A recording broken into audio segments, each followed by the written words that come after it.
But our next guest sees today's news as a test of investor patience. Managing partner of Deepwater Asset Management and Fast Money friend Gene Munster joins us now. And Gene, you personally are amongst those legions of investors whose patience will be tested. So what are you waiting for? Indeed.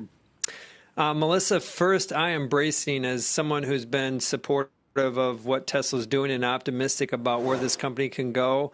I was just stunned today. I think that this caught me off guard. I was expecting it basically to be flat. Deliveries is down 9%. And the first question I asked, first order of business, is how bad is it going to get? The panel's done a great job of articulating there's going to be more negativity. I just want to put that in the context, is that going into today, the street was looking for about 15% delivery growth in 2024.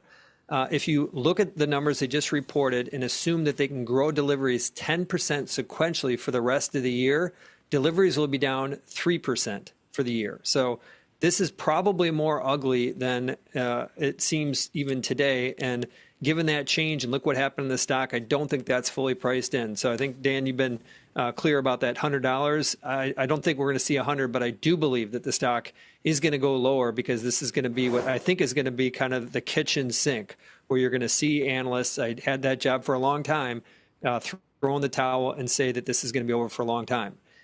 So I want to start there. Second is the bigger picture. And I think, Tim, you were talking about just, this EV and the EV picture. Just to frame that in, that's a $2.5 trillion market. What's the auto market on a yearly basis? Eventually, of course, it's going to go EV. Panel appropriately talked about what's the timing of that.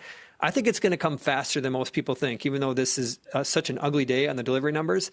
And the reason is that I believe one of the biggest factors in this horrible number was that there was so much excitement around EVs. People who typically buy a car every 5 years probably moved it forward and bought it 3 years, pulled a lot of demand in. I think eventually that just starts.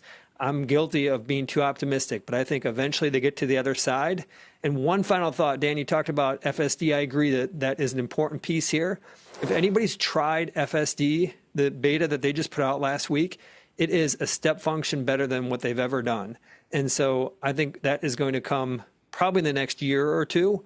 And I believe that that's going to be another catalyst. So that's where I'm at.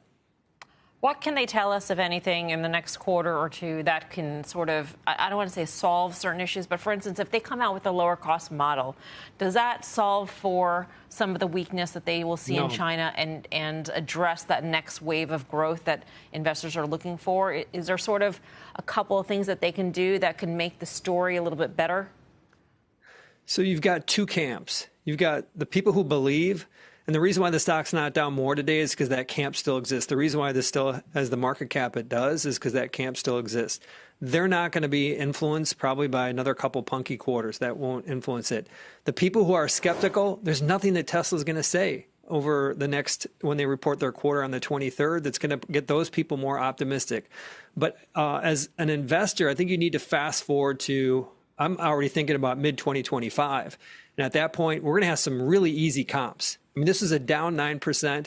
March of 2025 is we're going to start to get easier comps. I think that starts getting reflected in the stock probably mid to late this year. So that's kind of the time frame. It's going to be rocky for the next several months. I don't think there's much they can say, Melissa.